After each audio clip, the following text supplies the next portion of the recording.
मेरे प्रिय पांडवों, मेरी बुआ जी, आपकी यदि आज्ञा हो तो अब मैं द्वारकापुरी को जाएं। किसी ने भी रोकने का दुराग्रह नहीं किया।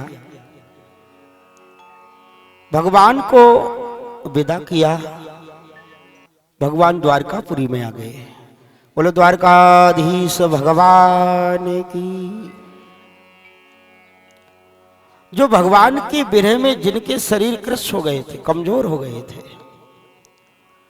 और जो मेरे कन्हैया के दर्शन किए, सब में तरुणाई आ गई द्वारकापुर के लोगों में। द्वारकापुरी वासी सभी तरुण हो गए भगवान के दिव्य दर्शन करके। महाराज शौनक जी ने पूछा, गुरुजी वो बात आपने हमें नहीं बताई, कौन सी?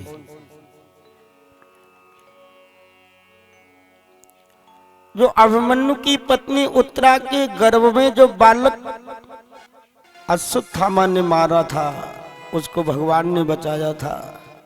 उस बालक का जन्म हुआ या नहीं हुआ, वो तो आप बता दें। सूत जी कहने लगे, ये तो मैं भूल ही गया था। सुनो, जब शुभ मुहूर्त आया, शुभ लग्न आया, तो उस बालक का जन्म हुआ। धौम ऋषि, कृपाचारी आदि ऋषियों ने आकर के उस बालक का जात कर्म संस्कार, नामकरण संस्कार किया। उस बालक का नाम पड़ा विष्णुरात। उसका नाम था विष्णुरात। विष्णुरात नाम क्यों पड़ा?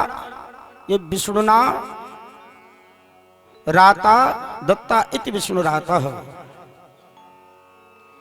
जो गर्भ में भगवान विष्णु से रक्षित रहा, जिसने भगवान की कृपा का कवच धारण किया है, इसलिए उनका नाम था विष्णुरात।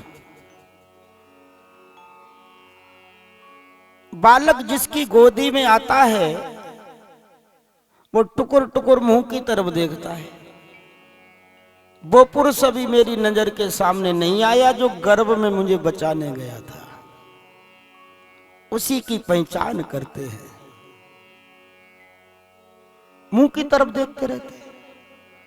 परिवार के लोगों ने कहा कि ये किसका परीक्षण करता है कि मुंह की तरफ क्या देखता है? ऐसा देखता है अपलक होकर के किसी को पहचान रहा हो।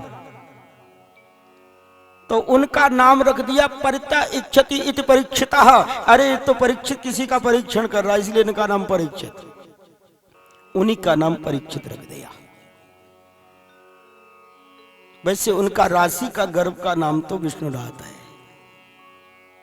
जैसे सुखदेव जी का दूसरा नाम ब्रह्मरात है, व्यास जी का दूसरा नाम है श्री कृष्ण द्वैपायन, और भागवत का दूसरा नाम है परमहंस संहिता।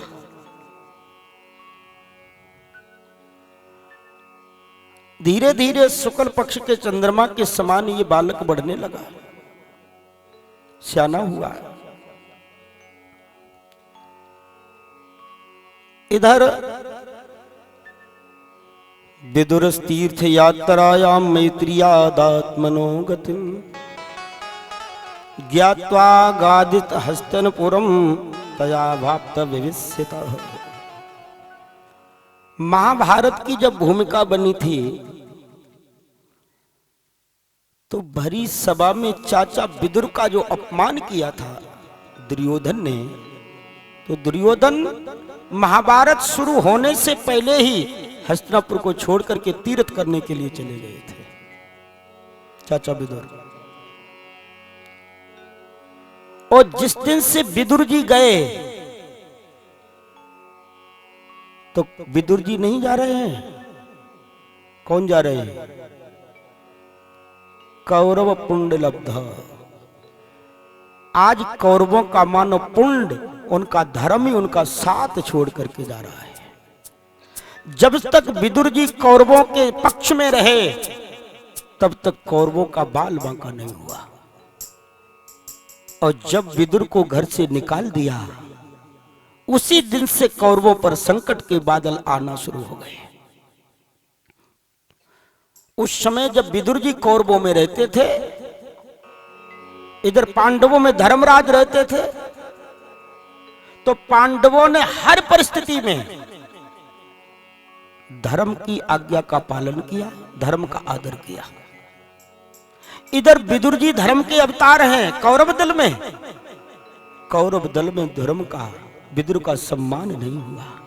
और एक बार तो सबने मिलकर के धर्म को, विदुर को घर से ही निकाल दिया। और जिस दिन धर्म हमारा साथ छोड़ देगा, उस दिन मेरा भी रक्षक दुनिया में कोई नहीं है। ये जो विदुर जी हैं, ये धर्म के अवतार हैं। इसमें एक बड़ी प्यारी कथा आती है कि ये जो धर्मराज 3 रूपों में कैसे आए हैं।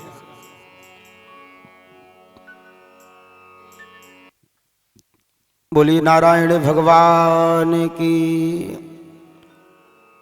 एक मांडव ऋषि थे, मांडव ऋषि।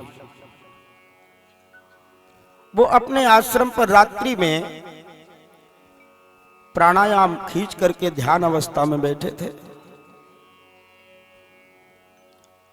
इधर राज दरबार में चोर ने चोरी की, तमाम चोर चोरी करने गए। राजा के सिपाहियों ने पीछा किया, वो चोर दौड़ करके गए, मांडव ऋषि के आश्रम पर छिप गए। वो तो मिले नहीं।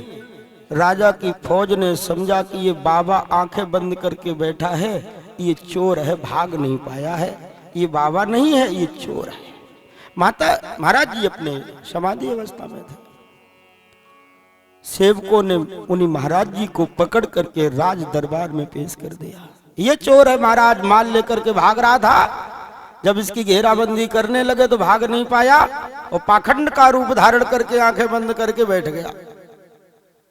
महाराज जी, ये पाखंडी है। राजा ने आदेश दे दिया, चढ़ा दो सूली पर, इसे सूल लगा दो, इसके फांसी का